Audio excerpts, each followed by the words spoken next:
Hey guys, Cameron with CBM Reviews here, and I'm here to review the newest DC animated movie that has been released. This is the review of Batman The Long Halloween Part 1. This movie was directed by Chris Palmer, and it stars Jensen Ackles, Josh Duhamel, Billy Burke, and the late Naya Rivera. I'm going to tell you kind of the story without giving away too much, the things that I liked, the things that I didn't like, and my overall score, but the score is going to be based on half of it because we have a part 2 coming out next month, so don't go anywhere. Before we get started with this review, I just want to thank you guys for clicking on this video. It means a whole lot to me. If you're enjoying this sort of thing, hit that like button. If you have not subscribed to the channel, because we're trying to get to 1,000 subs, hit that subscribe, and please don't forget to click that notification bell. That way you'll know as soon as I post a video. Batman The Long Halloween is based on the graphic novel Batman The Long Halloween, which was written by Jeff Loeb and illustrated by Tim Sale.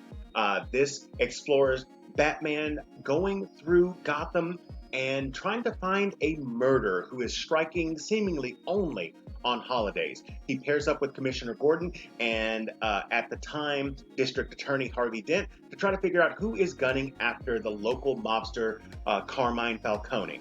As he's going through, this is before Dent is Two-Face. This is also before he is known very much as a detective. He's trying to put all the pieces together to figure out who is targeting all these people that are closest to the mob boss. Now, that is the story in a nutshell without spoiling anything deep in the movie or the story. Now, before I start, I have to admit two things. Number one, even though I'm a big comic book fan, I have never read Batman The Long Halloween. Now, this is partly because I'm not the biggest Batman fan, and second, which comes to my second point, I am very much not a fan of Jeff Loeb, and this is something that I've been very vocal about.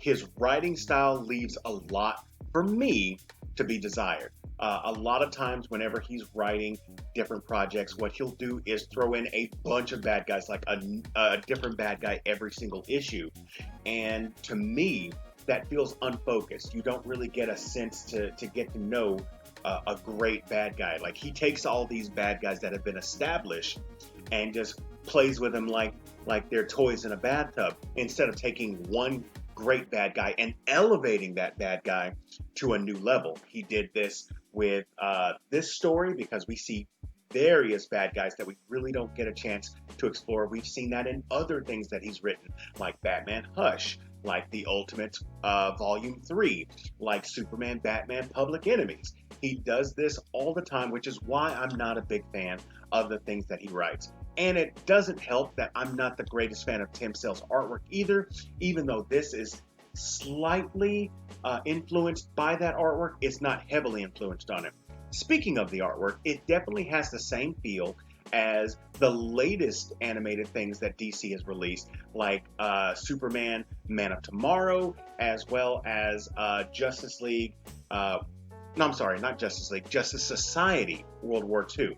It has this kind of like Archer kind of feel to it, and it's growing on me. I'm not gonna lie. Like, I remember when Man of Tomorrow first came out, and I was like, I don't know how I feel about this. But it's very clean, and it's easy to read what's going on as far as action scenes, as far as characters. I like it more than I liked it when I first saw it. The characters are, as far as I can tell, really well done. Of course, this is a Batman-centric story, but we definitely get a lot of backstory. Well, not necessarily backstory, but we get to see a lot of things on the different side. We see more of Roman Falcone, who is, in all honesty, even though he is a mobster, he's technically the victim here in this story. Also, we get quite a bit of Selena Kyle and Catwoman in this. I really love the fact that they went with a costume not like the graphic novel, but more along the lines of the animated series from the 90s. I loved it. I loved Naya's portrayal in this. She passed away last year, and so this was, I believe, the last project that she ever worked on. And so for me to see her in this light, I really dug it. Everybody else does a pretty good job. Now, there's a couple of standouts.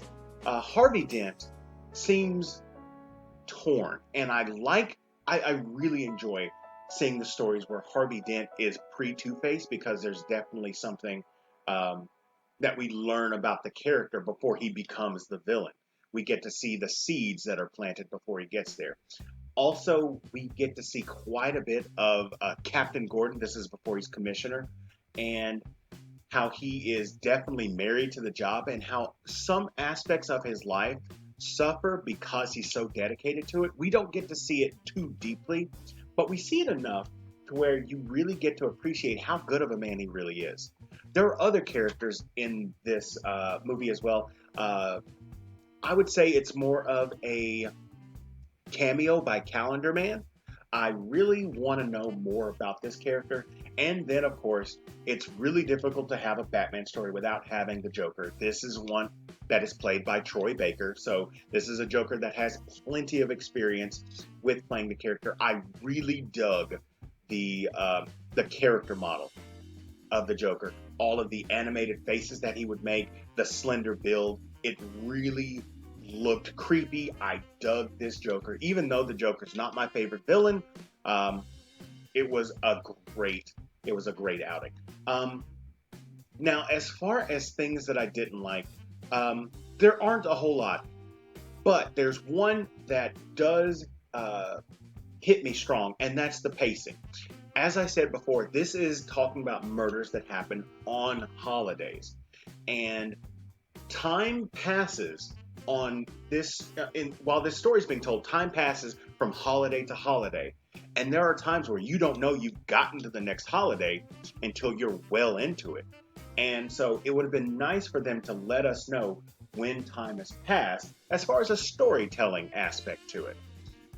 Also, and this is a Jeff Loeb thing, I hate the fact that we go from like one bad guy to the next bad guy to the next bad guy without really delving deep into who they are. Now, I understand that what it looks like, they are really building the puzzle pieces for Two-Face, but you don't have to go through all of these guys in order just to get to this one. You can tell a concise story without throwing everything in the kitchen sink at it.